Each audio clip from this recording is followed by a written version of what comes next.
Welcome to the Aerospace Executive Podcast, featuring in-depth conversations with executives, leaders, influencers, and journalists in this dynamic, high-stakes industry. Hosted by Picken, founder of North Star Group, the boutique executive search firm for the aerospace industry. You'll learn how top aerospace executives are developing their people, competing for talent, overcoming challenges, and adjusting to industry trends to drive growth and profits. And now, let's join your host, Picken. Hey, Matt, welcome back to the Aerospace Executive Podcast. Thanks for coming on again. I know, Craig, it's super exciting. We've got a really fun topic to dive into that I think people are going to get a kick out of. So as always, I am excited to be here with you. So let's talk about business aviation. Your opinion on this, in short, is that it's basically shooting itself in the foot. I'm curious as to why that is. Look, all you got to do is turn on the news and see where the political environment is today. And I think I've been a huge critic of business aviation because as the political environment is moving, it's moving less favorable towards business in general, and less favorable towards the wealthy. Mm-hmm. And I'm a huge fan of business aviation as a tool. Every company should have a jet. Every company should have its CEO and its salespeople and its critical executives on the jet daily, going out and making commerce happen. Where I start to go nuts is that as an industry, we talk about how it's the greatest tool in the world. It's not a luxury, but then every time I open up a magazine in the industry or I see an ad for an airplane, I always look at like a Maserati or a Rolls Royce dropping off people, or they're talking about the ultimate luxury. I'm like, I think we just need, as an industry, to understate ourselves and look, it's a capital good. Yes, it's a jet. But I think that, it's sort of like an understated, it should be like an understated expensive watch. Just, quit talking about it. Okay. That makes sense.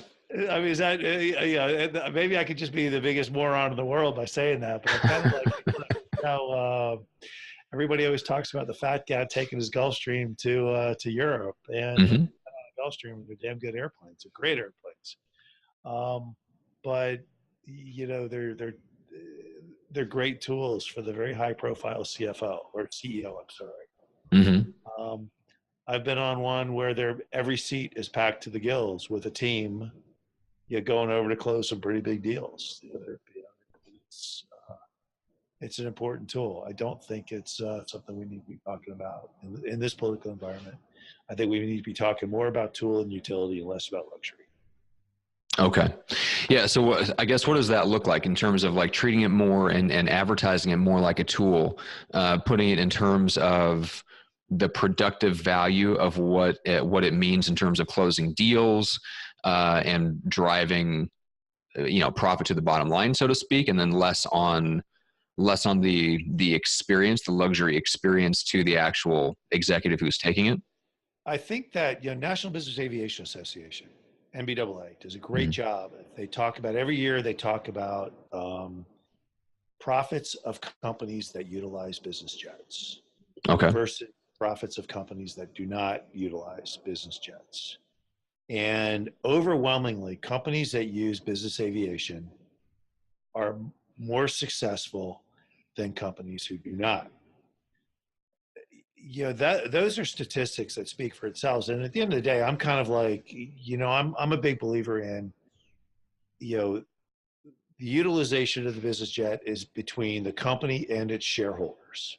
That's it. If the company decides to have a business jet, that's between the CEO and the shareholders to decide, or the board of directors to decide, nobody else. And if they're using it effectively into the company's best interest, great. They should be doing it. But that success story gets drowned out by people who are anti-business, who are in the political environment. There's a lot of anti-business sentiment out there right now, and I think what happens is it's kind of like that Far Side cartoon with the deer with the birthmark, a bummer birthmark deer, dude. We just put a big target on our backs, Mm-hmm. and the benefits of a capital tool get lost in the noise. So, as an industry, I wish we'd focus more on the utilitarian factor and less on the luxury factor. Yeah. Yeah, that definitely makes sense. I mean, we're living in an interesting age, and even though we have the person that's in the White House at the moment, I would tend to agree the overall direction politically is going in a certain direction, and we're living in an age, and have been at least since '08. I think it was very, very apparent that there's a tipping point in American society as a whole where at least 40%, if not 50+%, believe that companies reporting profits is not a good thing for society. Yep. Which that sentiment in itself, in my opinion, is a very bad thing for society. But, I mean, we're living in an age where half the country disagrees with each other about things like that. And as long as about half the country believes in it, then we know from political history that about once every 4 to 8 years, the person that they agree with is going to be running the country and running the government. And that's just the reality that you have to deal with, is that people that you disagree with and think that your company doing well, better than it should, is a bad thing for society. They're going to be running the country every 4 to 8 years. So that makes total sense to me, to de-emphasize that, to emphasize more of the utilitarian purpose of what it means for business in terms of both, just profit and growth and closing deals and de-emphasizing the luxury part of it. We were talking before we hit record that we're in an interesting time where there's a lot of parallels between now and the Roaring '20s coming into the '30s. And by far, if you look at the list of the most admired presidents of all time, I don't know that you can name a single list where FDR isn't either number one or number two. I totally agree with you. Right. And so that's where we're at. That's what the country believes. And so I think there's a lot of support, popular support for government policies like the New Deal in the '30s because of what was the perceived excess of the '20s. Whether it was real or not, we weren't around then, but that's the perception that the public had, is that the wealth that was being generated in the '20s was being flaunted. And that, I think that attracted undue attention. And you could definitely tell from reading history from the '20s going into the '30s, a swing in popular opinion and respect against the wealthy. And that had all sorts of ramifications, but the easiest place to see where it popped out is that there was zero resistance to the New Deal and all the government policies that came down, and just the switch in sentiment towards more anti-business policies. And I see that kind of playing out again. And I think that's going to be a cycle that we continue to go through. And if we continue to go through phases like the Roaring '20s, where the perception is wealth is being flaunted, then you'll get the snapback. Whatever that looks like, it will change over time. Yeah, there's that old saying, perception is reality. And look, a couple of years ago, I had to write my congressman. It was the middle of the Obama era, and he was talking about the fat cats and their private jets, and I think it was just after the automaker fiasco, where they all jumped on their private airplanes to fly to Washington, look for bailouts. But I had to write the guy, and I had to say, look, every time you trash business aviation, one, it's $180 billion industry in this country that costs nothing to there's no, it literally costs the taxpayer zero. The infrastructure is already there. You take a company like Gulfstream Aircraft in Savannah. It's got 13,000 employees in Savannah, Georgia, plus more out in Long Beach, California, plus some of its suppliers in Lincoln, Nebraska, and whatever. It's $180 billion and countless thousands of jobs. And I say, when you trash, when you talk about a job, 50% of my business is business aviation. So when you start crushing the industry, like, look, man, I pay my taxes, I show up to work, I do my thing, and you're killing me here.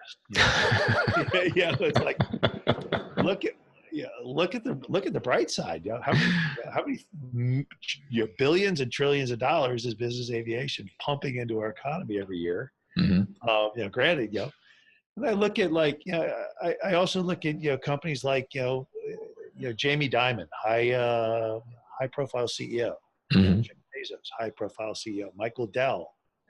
I don't want these guys flying commercial. I don't want to be on an airplane with them. Hey, Michael, where are we going? Exactly. Let's broadcast it to the world, right? No kidding. And their shareholders don't want them to be on an airplane with me either, Exactly. Clearly, nobody should be on an airplane with you. I don't think so. But anyway. But yeah, there is the that, and that's you're dealing with half the country doesn't want businesses to succeed above any certain threshold beyond their function of providing jobs. Right. And so they're never going to agree that you should have a tool that everyone else doesn't have access to that makes your business better and more profitable. Exactly. And I just think we all need to be cognizant of that. I just think the story is so good. And I think this is probably what I probably should have said earlier in the podcast versus whining about our message on luxury is. I think the story of business aviation is really so good, and it's so positive that every time we portray it as a luxury, I think we really erode its benefits in the eyes of those who will never experience it. And they don't get it. And it's just, the top 1%. I'm like, no, it's really not. I mean, if you've never experienced it, you've never understood it, you'll never understand it. But the bottom line is the benefits of business aviation, both to corporate America, to the country, are just amazing. And I continually think the message we put out there really dilutes the benefits. Yeah. Very, very fascinating topic. Let's finish with this. Craig, how do people get in contact and connect with you? Phone number is 910-509-7129. Email is craig@northstaresg.com. And website is northstaresg.com. But, the reality of the matter is, if you want to have a conversation, pick up the phone, give me a call. Mm-hmm. I am literally the only executive recruiter in the world who has professionally flown airplanes, professionally sold airplanes for 2 OEMs, and run a P&L. I get it. I know the company's standpoint. I know the executives. I know what's going on in the executive's head. I know what's going on in the company's head. Give me a click. Let's have a dialogue. Cool. And then for the podcast itself, go to Apple Podcasts, iTunes, Stitcher, Spotify, all your favorite podcast apps. You can grab the show there. You can see all of Craig's previous episodes, both the solo episodes like this, where we go deep on a topic, as well as interviews with some of the top leaders in the space. So you can get that there. And you can also rate and review and share the show and all that good stuff. Share it with your peers and your colleagues. Make sure that they get the benefit as well. So Craig, thank you so much. Matt, thanks for being here today.